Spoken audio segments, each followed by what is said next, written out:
Bueno, entonces nos quedamos en lo de la velocidad relativa, ¿no? En la ecuación C de casa basta sustituir, ¿no?, el término de flujo. Acuérdense que el término de flujo es la integral de superficie, ¿sí? Sustituimos la velocidad absoluta V del fluido por la velocidad relativa. Eso cuando tenemos un volumen de control que se está moviendo con una velocidad constante. La velocidad relativa va a ser la velocidad del fluido menos la velocidad del volumen de control. Aquí dice volumen de superficie de control. Bueno, velocidad de superficie de control. Bueno, acuérdense que si el volumen de control no se deforma, pues la velocidad de la superficie de control es la misma que la del volumen de control, ¿no? Pues si la frontera se mueve, pues es como si el volumen se moviera también, ¿no? Porque no es deformable.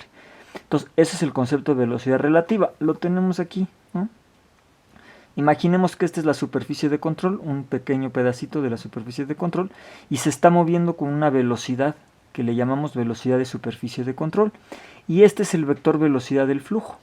Entonces, nosotros podemos ver aquí de esta figura que aquí un vector perpendicular aquí a este que le llamamos velocidad relativa, pues por la regla de la suma y de la resta del paralelogramo, ¿no?, de vectores, entonces pues tenemos que la velocidad relativa más la velocidad de la superficie de control pues sería igual a la velocidad. Por lo tanto, la velocidad relativa es este vector menos este, ¿no? Entonces, esto es lo que nosotros vamos a llamar velocidad relativa. ¿Por qué? ¿Por qué se hace esta resta? Bueno, vamos a poner un ejemplo. Entonces, imagínense que tengo un volumen de control en movimiento. Por ejemplo, puede ser un automóvil de juguete. Imagínense un automóvil de juguete, está el carrito en una mesa, ¿no?, que se desplaza a una velocidad constante de 10 kilómetros por hora, ¿no?, velocidad del auto, hacia la derecha, ¿no? Entonces, imagínense que vamos de aquí para acá. Entonces, un chorro de agua a alta velocidad, que tiene una velocidad de 25 kilómetros por hora, choca contra la parte posterior del automóvil de juguete y lo impulsa, ¿no?, así como se ve en esta figura. Aquí está una manguerita, le echo un chorro, ¿no?, en dirección horizontal hacia la derecha y ayudo a impulsar el coche, ¿no? Entonces, a la entrada del volumen de control voy a poner aquí mi región. Este va a ser mi volumen de control, delimitado por aquí abajito, aquí a la derecha, aquí arribita, aquí a la izquierda. Ese va a ser mi volumen de control. Entonces, ¿cuál es la velocidad del flujo a la entrada del volumen de control? ¿Cuál será? Bueno, pues como el coche se está moviendo y atrae una velocidad, imagínense que es de pilas, se está moviendo a 10 kilómetros por hora. ¿Cuál sería la velocidad a la que entra el chorro?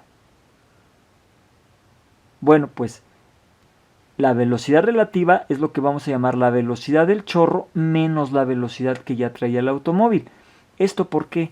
Bueno, porque la velocidad relativa representa la velocidad a la cual un observador que se mueve con el volumen de control, es decir, que yo estoy observando cómo se mueve el volumen de control, como yo me estoy moviendo a la velocidad del coche porque yo soy el observador, en realidad la velocidad del chorro yo no la veo de 25, la veo de 25 menos 10, que es la del coche, ¿no? Entonces, por eso es lo que dice, la velocidad relativa representa la velocidad a la cual un observador que se mueve con el volumen de control, es decir, en movimiento con el coche, observaría el fluido desde la superficie de control. Es decir, es la velocidad a la que yo observaría que este chorro está llegando a la superficie de control. Y es la velocidad del chorro menos la velocidad del auto, porque es la velocidad que yo ya traigo, porque yo soy el observador que me muevo con el coche. En otras palabras, ¿sí?, la velocidad relativa es la velocidad del fluido que se expresa con relación a un sistema de coordenadas que se mueve con el volumen de control. Entonces, si yo voy a expresar la velocidad, si yo quiero encontrar la velocidad con la que entra al volumen de control, pues yo puedo definir la velocidad con la que entra este chorro al volumen de control. Yo puedo definir un sistema de coordenadas que se mueva con el volumen de control. Entonces, por eso la velocidad a la que entra este chorro pues es la velocidad que trae el chorro menos la velocidad que trae el sistema de coordenadas que se mueve con el volumen de control. Entonces, para este caso, la ecuación C de casa, si la checan en sus notas, la ecuación C de casa se va a convertir en esta. Es la misma para la propiedad B del sistema, el término de acumulación, y lo único que cambia es que, ¿qué? Fíjense, la propiedad B se queda igualita, la densidad se queda igualita, este es el término de flujo, que es la integral de superficie, y lo único que cambia, si lo comparan con la ecuación C de casa, ¿no? Pues es que en lugar de B tienen B relativa, ¿no? Eso es lo único que cambiaría, y esta pues se podría decir que es la ecuación más general, ¿no? Para un volumen de control, ¿sí?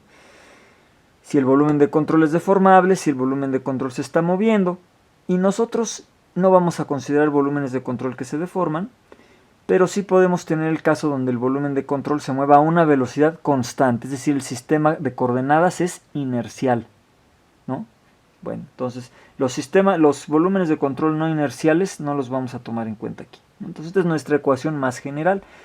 Cuando tengamos que analizar volúmenes de control móviles, vamos a usar esta ecuación, y cuando tengamos que usar volúmenes de control que no se están moviendo, vamos a usar la ecuación C de casa. ¿De acuerdo? Bueno, entonces vamos a hacer una simplificación, ¿sí?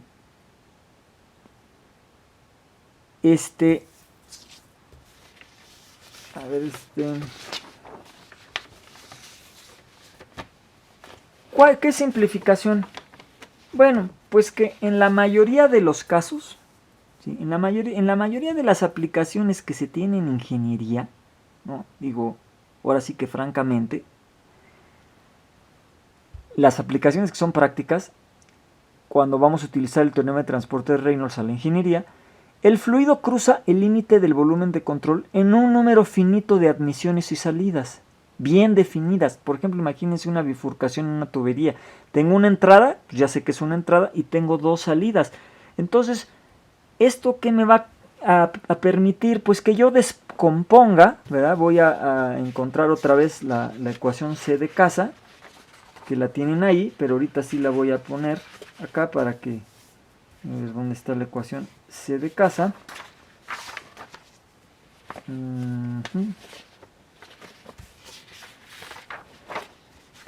Bueno, la ecuación C de casa, que es esta de aquí, observemos que esta es la integral de superficie, que es la integral de flujo. Aquí ya está tomando en cuenta el flujo de entrada y el flujo de salida. Pero esto es un caso muy general cuando tengo muchas entradas y muchas salidas, ¿no? Y a lo mejor no están tan bien definidas, como una esponja, ¿no? Una esponja a lo mejor que se está mojando, pues se está entrando el agua por algún lado, pero ya cuando se satura el agua, la esponja de agua, pues aparte de que pueda seguir entrando agua, hay mucha parte del agua que se está saliendo, ¿no? Si yo lo exprimo se sale. Entonces, ¿en qué punto se entra y a qué punto sale? Pues en una esponja el agua pues es muy difícil, ¿no? Entonces mejor hago toda la integral de superficie, ¿no? De toda la esponja, si es un cuadrado, si es una esfera, lo que sea, ¿no? Un cubo más bien, ¿no? Como una esponjita.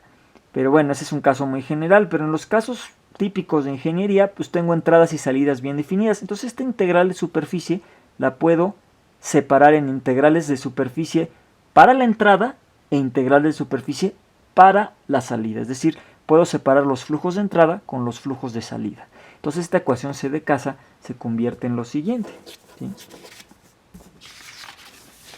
Por ejemplo, para un caso como este que estábamos viendo aquí, pues la ecuación C de casa se puede convertir en esta ecuación. Aquí está para volumen de control fijo, recuerden.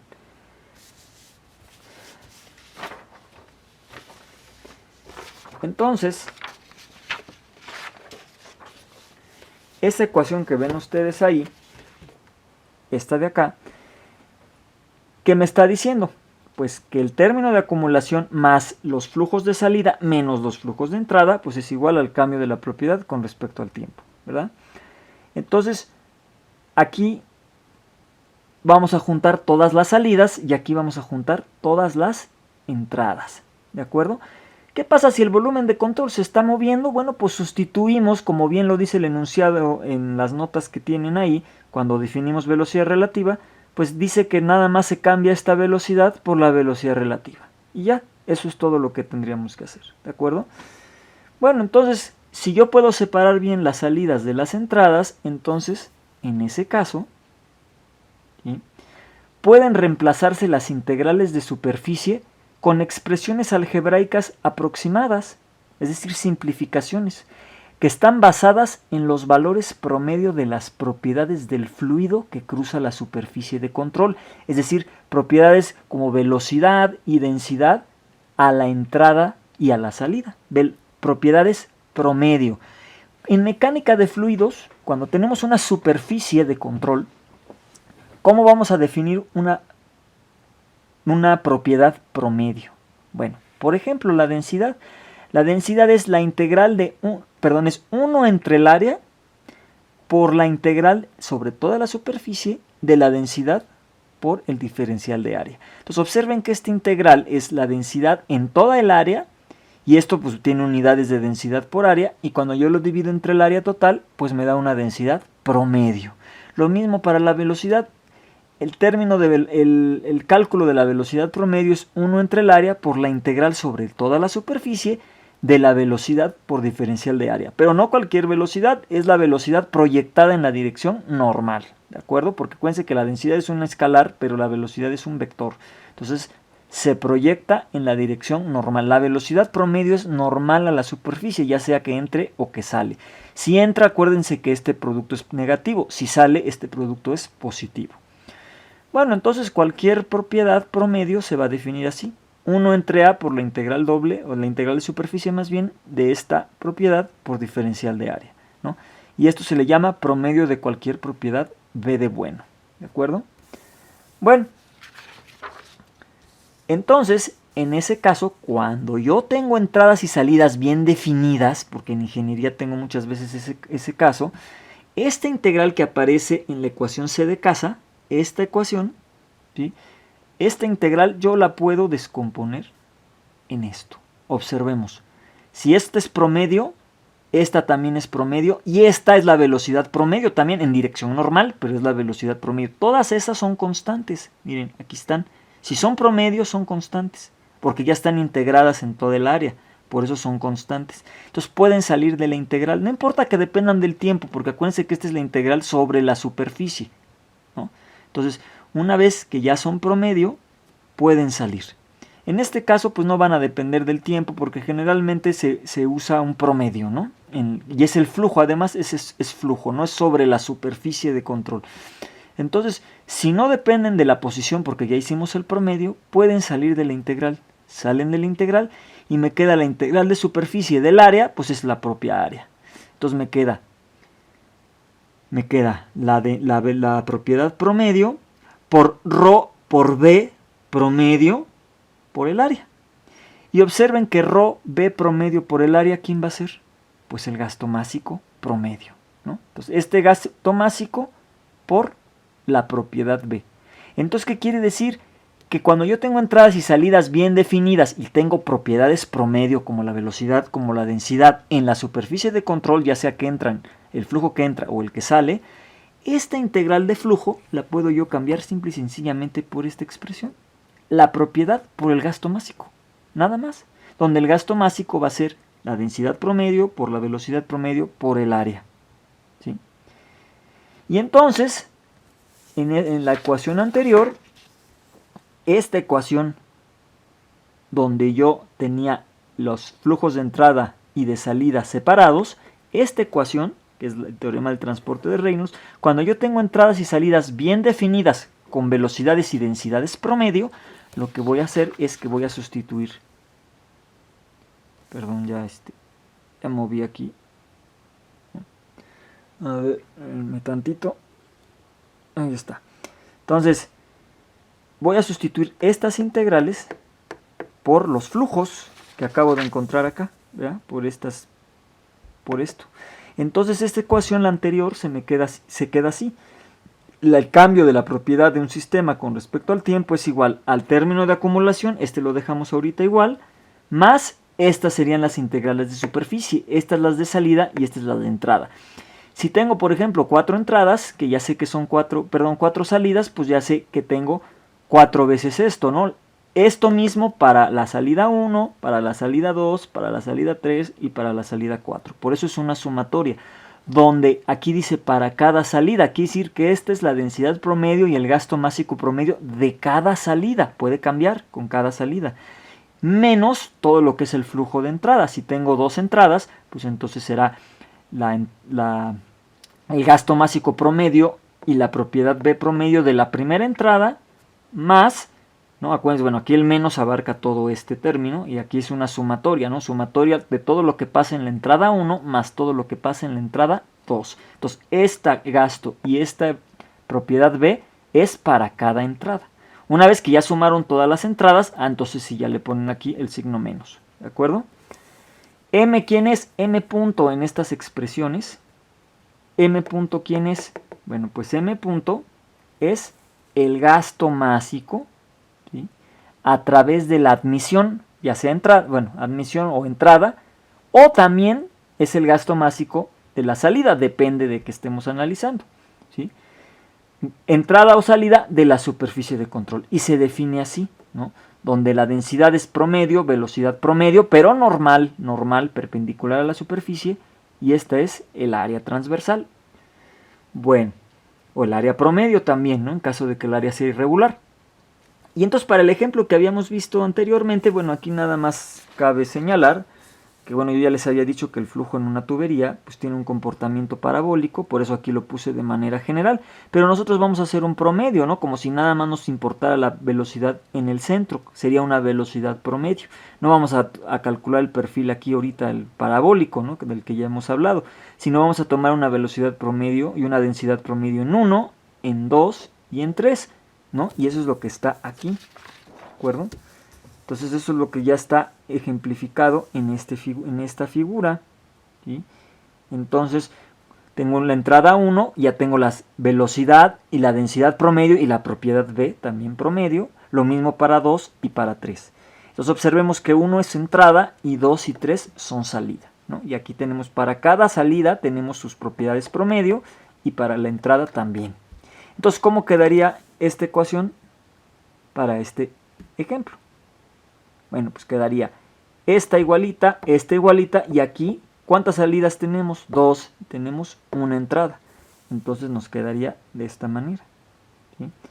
Entonces tendríamos la derivada de la propiedad B del sistema con respecto al tiempo va a ser igual a la derivada con respecto al tiempo de la integral triple, es el término de acumulación, es decir, acumulación de la propiedad B dentro del volumen de control, más, en este caso, fíjense, acuérdense que estamos tomando esta fórmula, que es el gasto másico por la propiedad promedio en esa salida, y entonces me va a quedar, ¿cuántas salidas tengo? 2, entonces es el punto 2, entonces sería el gasto másico en 2 por la propiedad B en 2, más el gasto másico en 3 por la propiedad en 3, menos la entrada, ¿no? La entrada es el gasto másico en 1 por la propiedad en 1. Bueno, descomponiendo lo que vale el gasto másico, pues nos va a quedar así, ¿no? El gasto másico, esta se queda igualita, y el gasto másico en 2 va a ser ρ2 B2 por A2, todo por la propiedad B2, más el gasto másico en 3, que es ρ3 B3 por A3, por la propiedad B3, menos el gasto másico en 1, que es ρ1 B1 por A1, por B1, que es la propiedad B en la entrada, que es 1, ¿verdad? Que es la sección 1. Bueno, entonces este sería el teorema de transporte de Reynolds, por ejemplo, para este caso, donde tengo una entrada y dos salidas, ¿no? Bueno, vamos a ver las diferentes combinaciones o diferentes ejemplos que podemos tener.